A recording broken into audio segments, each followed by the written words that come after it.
I'm attorney Pat Dunn. Auto accidents are a part of life. I hope you never need an attorney, but if you do, the team at the Mack Law Firm is here to help. Senator Bill Wheat came back to his home stomping grounds here at the Ponchatoula Rotary, and a very receptive audience, of course, lots to talk about, gave a very long speech, but you had a lot of ground to cover. One thing that nobody knows, we can break the story now, at least as we're sitting here, and that is new fire station in Ponchatoula, 4 acres purchased, thanks to your help with capital outlay money, that 4 acres across from Walmart, sort of. Combination new fire station and a training center for the Ponchatoula Fire Department. Yeah, thank you, Ken. Yeah, that's a big deal. We've been working on that for several years now. We had it in the budget, finally got enough funding to purchase the land and start moving forward with that project. It's going to be another addition to a vastly growing area where we're making sure people are protected, and fire protection is part of that process. So we're excited to be able to move forward with that. Of course, the big enchilada in capital outlay must be the new Votech school, the campus that is coming right in the, I guess, the middle of Hammond, conjunction with North Oaks, and it'll be a much larger facility than we've had before. Well, let me tell you, Ken, it is a big deal. If you look at the way our economy is based right now, we need people in the workforce that are trained for specific skills to fill the jobs that are coming down the road. We got a lot of economic development activities in the state of Louisiana coming, and it's going to depend upon our workforce to be able to support those projects and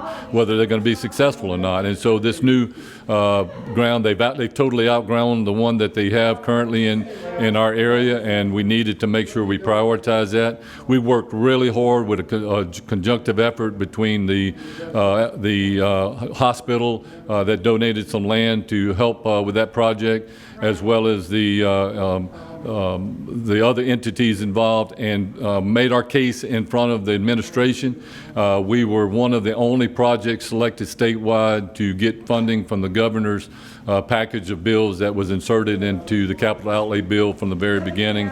And it was not done because we didn't have a good project. We had good people working on it. They had a good plan, and it's going to be a big deal for our area. Of course, that's for North Shore Technical and Community College, a new campus. Yeah, Dr. Carlson is heading up that, and it's going to be a new campus that's going to be right behind. Most people know where the old West Park Hospital was. The land in behind that's kind of in the Villa West area in the back there. So it's going to be a beautiful campus. They got enough land there for them to look to the future, in addition to what they plan on initially. And I think it's going to serve our area extremely well for many years to come.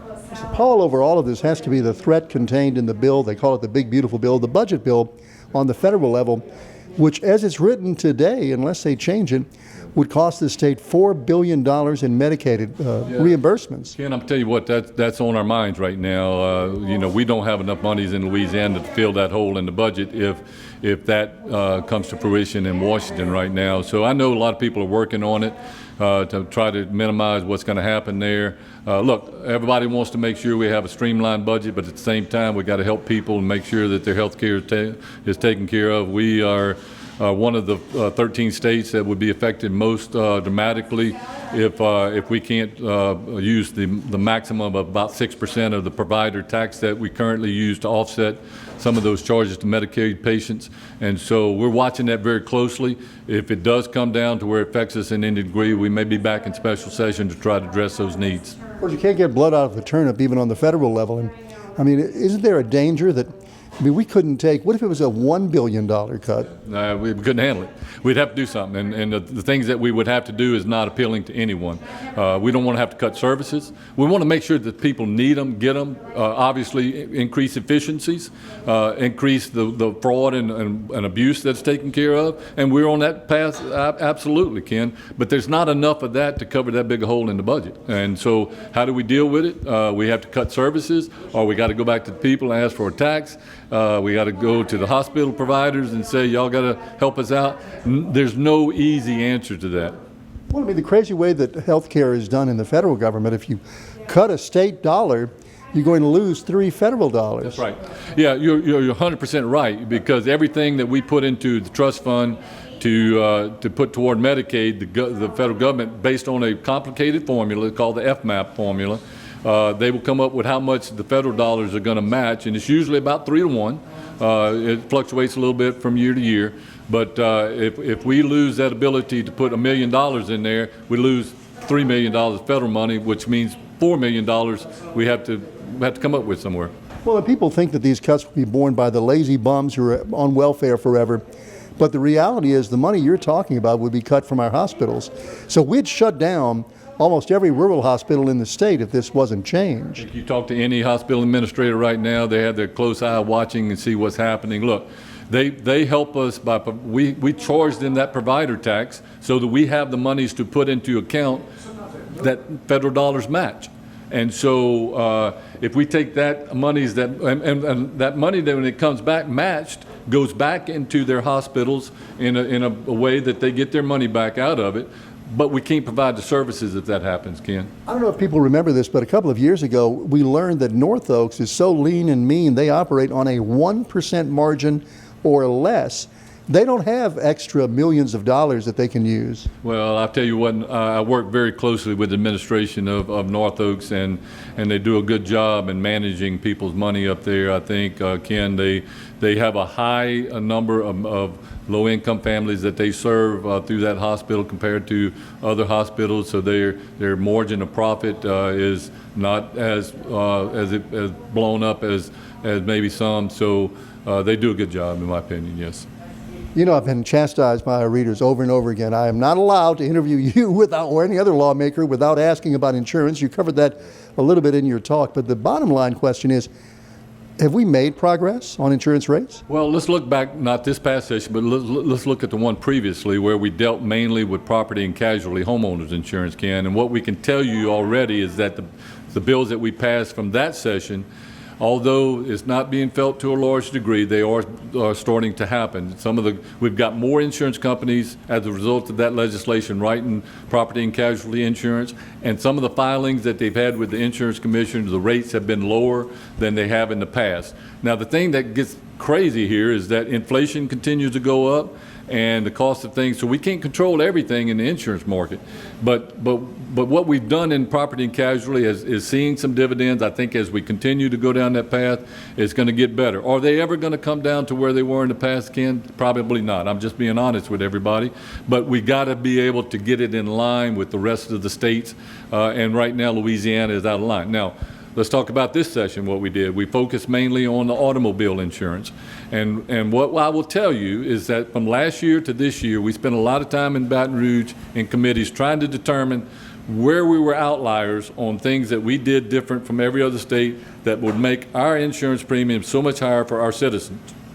One of the things that kept coming back is our legal climate and the ability to have more bodily claims, more dollars per accident happen as a result of an injury, and so and more lawsuits being filed as a result of an accident in Louisiana. It was almost twice as high in Louisiana than most other states, and there's a reason for that. And so we tried to tackle that by the horns. And look, don't want to paint a brush and make everybody bad.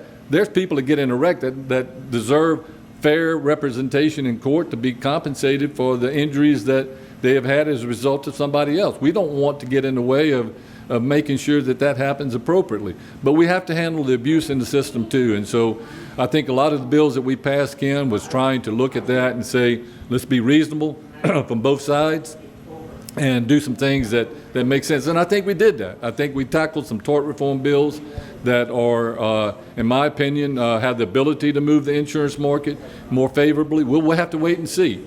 Again, we can't change everything legislatively to make insurance market go down. All we can do is create an environment for insurance companies to come, write policy, have a competitive market to where one competes for your dollars against another one.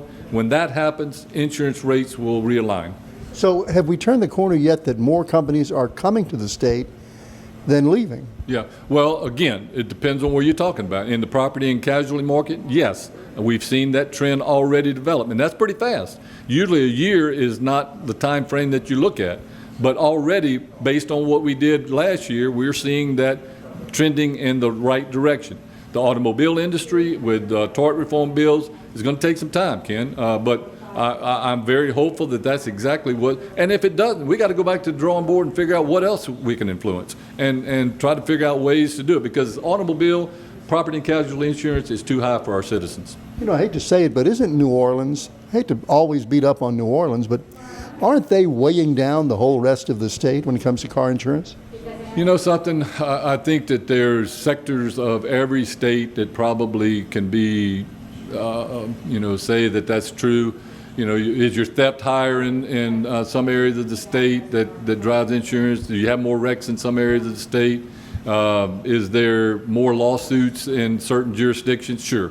Ken, you don't want to blame it on everything. It's all inclusive. That's part of the problem. The legal situation part of the problem. The insurance companies got to come to the table and make sure they're doing the right thing. We have to do legislatively the things that we do.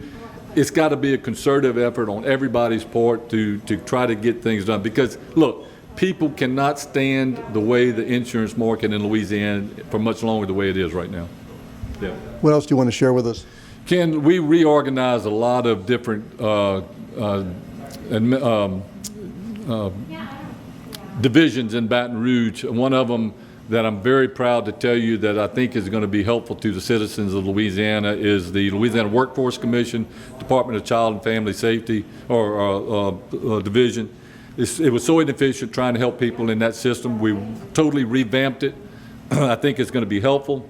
Also the Department of Transportation, right? The Department of Transportation, we reorganized that group there, and I think that's going to pay dividends going forward. So we're trying to look at each one of those groups in Baton Rouge and say, are you doing your job the way the people of the state need you to do your job, and how could we more effectively organize it to put y'all in a better spot to do that if you're not doing it the way you should be doing it? And we're taking that approach across the board. We did about 4 or 5 agencies this year, and I think that that's going to be beneficial to our citizens, absolutely.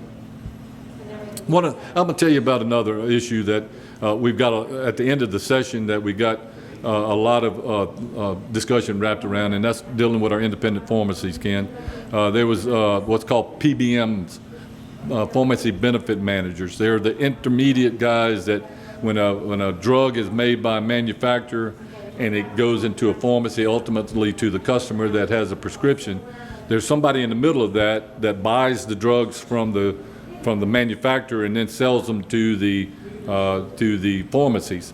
What we have found is that those PBMs have been dominating the market to the extent that a lot of our independent pharmacies was going extinct and were very soon to go out of business as a result of the model that was being employed there. So we tackled that after since I've been in Baton Rouge, that's been on everybody's mind, is how do we address that. We did a lot this session to try to improve our business model for our independent pharmacies, and I think that we're on the right track. We still got some work to do on that issue, but I want the people to know that we're trying to protect your ability to get your prescriptions filled at your independent pharmacies the way that's good without having to be dictated by the big boys that only want to take the money and run out of state with it. It takes more than one person to assist in a personal injury claim.